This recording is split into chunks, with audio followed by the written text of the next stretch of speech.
Well, hello. Last time we were reading, I'm sure you remember that Minley ran across the boy and the girl and the older adult that was with them, and they went to Dragon's Cave, and they were able to pour some kind of medicine on Dragon and help him. And last we heard, Minley was going to be taken back to where the little boy and the girl live to let her rest up a little bit. So we're on chapter 34. Which one of you is Afu and which one of you is Dafu? Minley asked the twins. My name's Minley. The children laughed. Their giggles were like bells playing in unison. I am Afu, the girl said. He's Dafu. But you can just call us Da-Afu because we're always together. Everyone does. Minley smiled. The exhaustion from the long night of worry had made her feel heavy and clumsy. But the children's happiness seemed to carry her. Their every word seemed to be mixed with merriness. Their laughter pushed her toward the cheerful yellow patch in the distance. And do you remember that yellow patch that Minley and Dragon saw a few chapters back, and they were wondering what it was? So you might be asking yourself that too. What in the world could be something so yellow in the distance? And as they approached the spot, Minley realized that the yellow was flowers.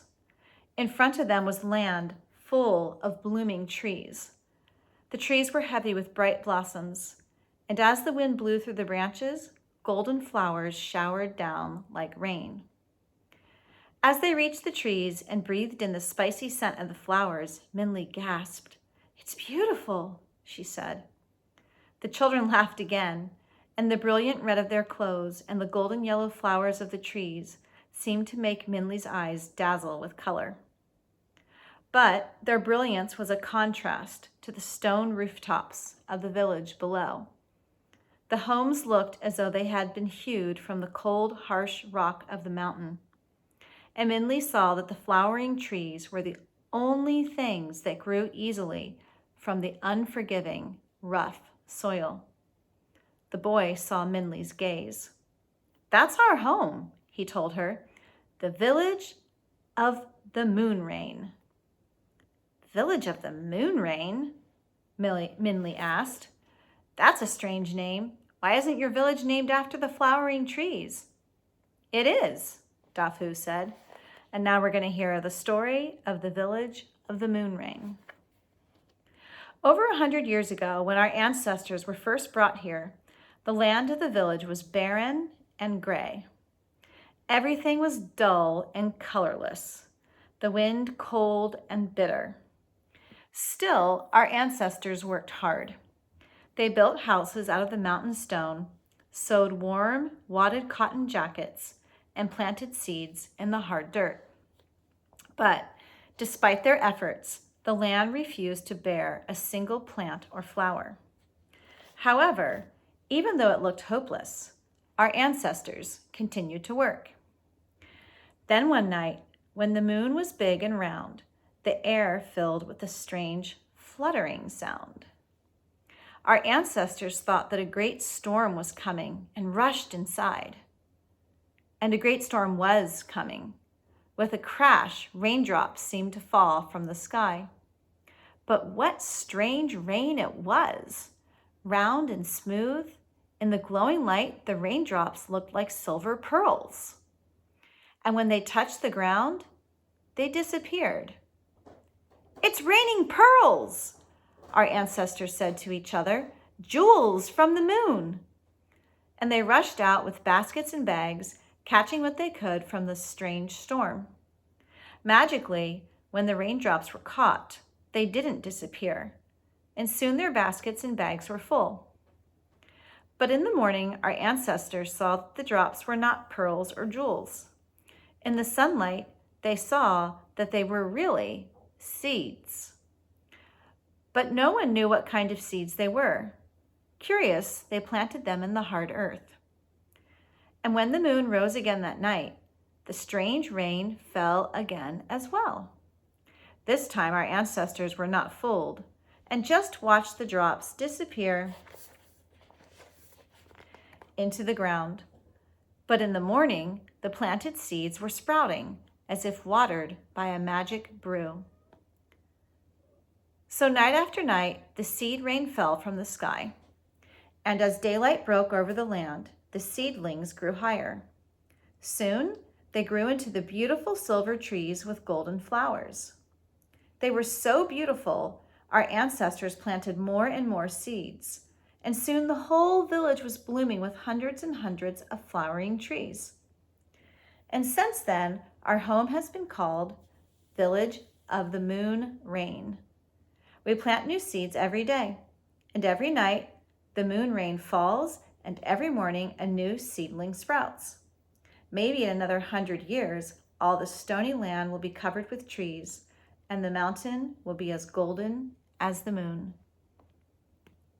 So these seeds rain from the sky every night? Minley asked. Well, every night there is a moon, the girl said. That is why we call it moon rain. Oh, and by the way, there was a picture. It's going to be kind of hard for you to see. I'm going to hold it up so you can see. You kind of see the moon and the seeds raining down.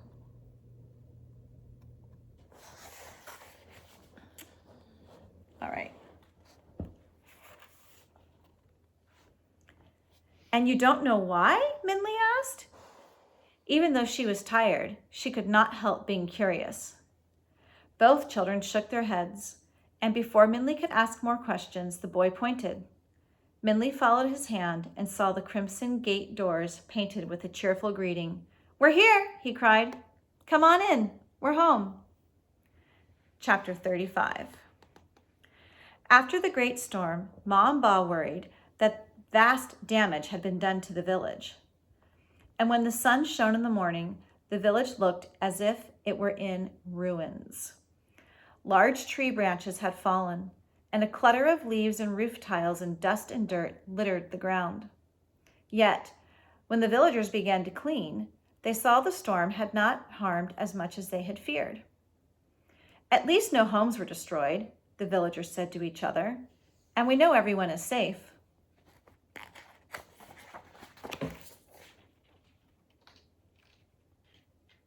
I cannot turn this page for some reason.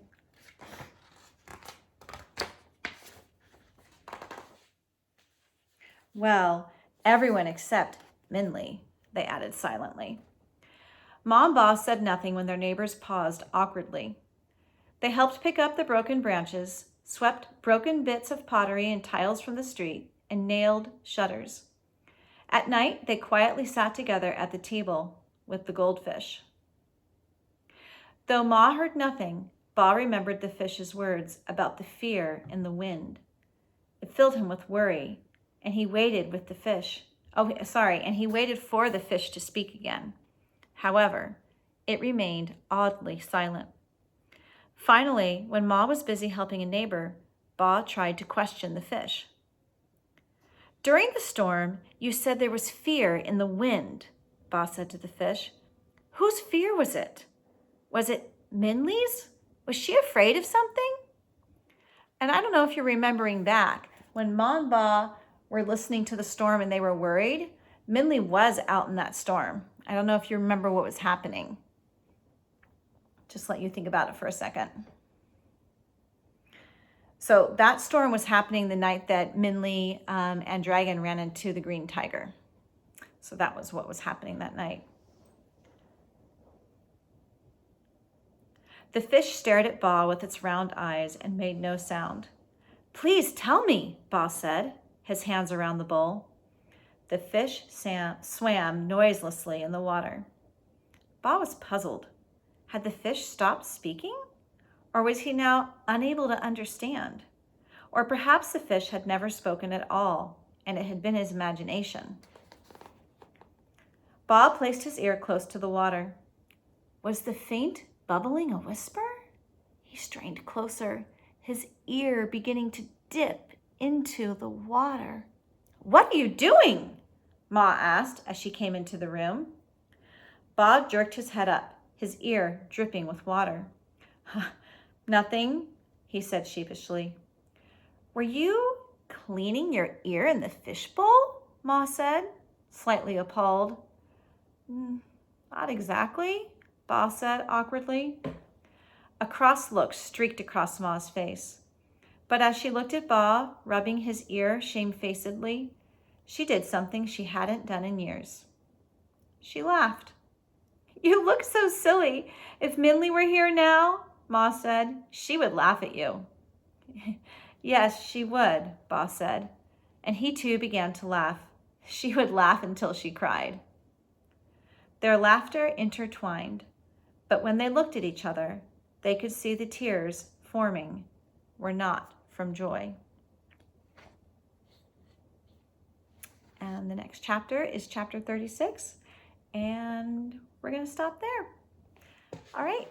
I hope you all have a great evening. Oh, there's Haley, and here's Olive saying, I hope you have a nice night, even though you're probably listening to this in the middle of the day. All right. See you later.